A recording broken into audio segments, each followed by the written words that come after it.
Hello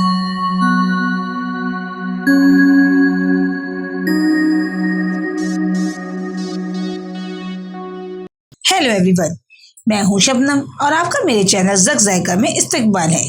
आज मैं आपके लाई हूं चटकारा बोटी की रेसिपी, जो बहुत ही टेस्टी होती है और सिर्फ 15 मिनट में बन जाती है। जी हाँ, ये रेसिपी बहुत ही जल्दी बन जाती है और ये खाने में एकदम डिलीशियस होती है। चलिए अब इसको हम बनाना शुरू करते हैं। यहाँ मैंने आधा किलो बोटी वाला गोश्त लिया है। यहाँ आप रेड मीट या फिर मटन का भी गोश्त ले सकते हैं, जो भी आपके पास इजीली अवेलेबल हो। यहाँ जो बोटी ली है मैंने वो छोटे साइज़ की ली है, 1 से 1.5 इंच के बीच। इससे ज़्यादा बड़ी आपको नहीं लेनी है। यहाँ मैंने हड्डी वाला नहीं लिया है, सिर्फ गोश्त के पीस लिए हैं। चलिए अब गैस की फ्लेम को ऑन कर देते हैं। चलिए इसमें अब सारे पीसेस हम डाल देते हैं। इस बात का आपको ध्यान रखना है कि पीसेस छोटे साइज के हो। अगर आपने हमारे चैनल को सब्सक्राइब नहीं किया है, हमारे चैनल को सब्सक्राइब कीजिए और हमारी आने वाली नई वीडियो की नोटिफिकेशन के लिए बेल आइकन को प्रेस करना नहीं भूलिएगा। और यहाँ मैंने एक मीडियम साइज की प्याज ली है, जिसको मैंने स्लाइस कर लिया है, रफली चॉप करा है, कोई बारीक नहीं करना है। रफली चॉप करके मैंने डाल दिया है। यहाँ मैंने 2 चम्मच अदरक लहसुन का पेस्ट लिया है, वो भी इसमें डाल देंगे।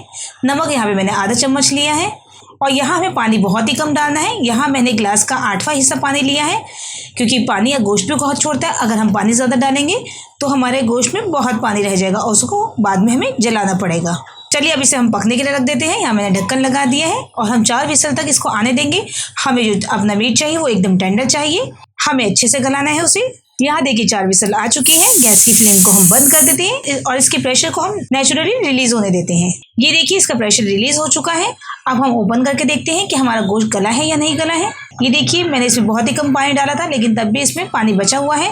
चलिए अब हम गैस को ऑन करते हैं। गैस की फ्लेम को मैंने हाई रखा है। हाई फ्लेम पे हमें इसका सारे पानी को सुखाना है। ये देखिए हमारा लगभग सारा पानी सूख चुका है। अब हम गैस की फ्लेम को बंद कर देंगे और इसको हम ठंडा होने के लिए रख देंगे। ये देखिए हमारी जो बोटी है वो ठंडी हो चुकी है। अब इसमें हम कुछ स्पाइसेस मिक्स कर देते हैं। यहाँ मैंने रेड चिली पाउडर लिया है आधा चम्मच। यहाँ मैंने गरम मसाला पाउडर लिया है आधा चम्मच। यहाँ मैंने अजवाइन ली है आधा चम्मच, जिसको हम क्रश करके डालेंगे हाथ से। यहाँ मैंने 1 चम्मच जीरे का पाउडर लिया है, ये मेरा भुने हुए जीरे का पाउडर है होममेड। यहाँ मैंने आधा चम्मच कुटी हुई लाल मिर्च ली है। यहाँ मिर्ची आप अपने टेस्ट के अकॉर्डिंग डालेंगे। अगर आपके पास चिली फ्लेक्स हो तो आप वो भी ले सकते हैं, और अगर आपके पास चिली फ्लेक्स या कुटी हुई लाल मिर्च नहीं हो तो आप लाल मिर्च की क्वांटिटी भी ज़्यादा कर सकते हैं। मिर्च और नमक आप अपने टेस्ट के अकॉर्डिंग रखेंगे। चलिए इसमें हम 2 चम्मच अब कॉर्नफ्लोर डाल देते हैं। अगर आपके पास कॉर्नफ्लोर नहीं हो तो आप चावल के आटे का भी इस्तेमाल कर सकते हैं। इससे क्या होता है कि हमारी जो टिक्का बोटी है वो एकदम करारी बनती है। यहाँ मैंने दही लिया है 4 टेबल स्पून। ये दही जो आपको लेना है बिल्कुल भी खट्टा नहीं होना चाहिए, फ्रेश दही होना चाहिए और इसमें पानी बिल्कुल नहीं होना चाहिए। मैंने हंग कर्ड ली है। यहाँ मैंने 1 नींबू का रस लिया है। नींबू का रस से इसमें टेंगी फ्लेवर आता है, जो कि हमारे कबाब में 4 चांद लगा देता है। अब हम इन सब चीज़ों को अच्छे से मिक्स कर देते हैं।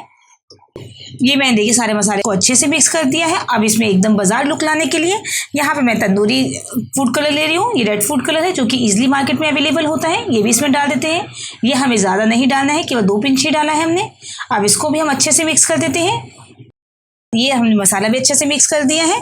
अब हम इसको मैरिनेट करके रख देते हैं आधे घंटे के लिए। अगर आप चाहें तो फ़ौरन भी बना सकते हैं, लेकिन मैरिनेट करने से इसका टेस्ट अच्छा आता है।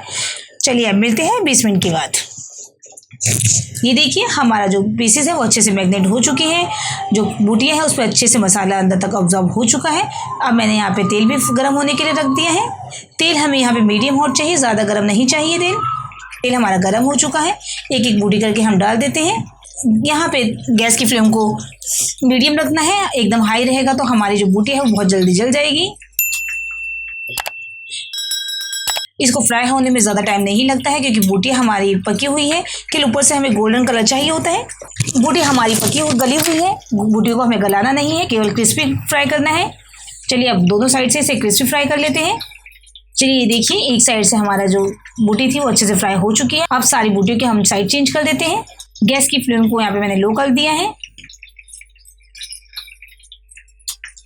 ये देखिए हमारी बोटियाँ जो है वो दोनों साइड से क्रिस्पी फ्राई हो चुकी है। अब हम बोटियों को एक प्लेट में निकाल लेते हैं। अब जो बाकी की बोटियाँ बची हैं ये भी हम इसमें अच्छे से फ्राई कर लेते हैं। गैस की फ्लेम को मैंने यहाँ पे लो कर दिया है।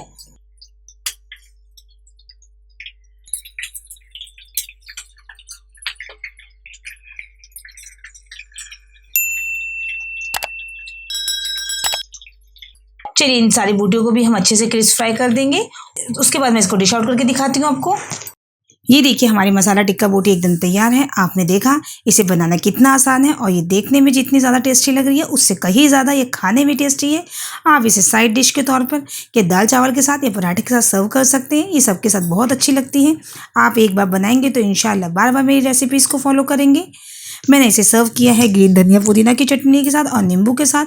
इससे इसका मज़ा एकदम दोगुना हो जाता है। फेस्टिवल सीजन स्टार्ट हो चुका है। आप मेरी नई नई रेसिपीज़ को देखने के लिए मेरे चैनल को सब्सक्राइब कीजिए, मेरे वीडियो को लाइक कीजिए और आने वाली नई वीडियो की नोटिफिकेशन के लिए बेल आइकन को प्रेस करना नहीं भूलिएगा। चलिए जल्द ही मिलते हैं इंशाल्लाह एक नई रेसिपी के साथ। तब तक के लिए अल्लाह हाफिज़।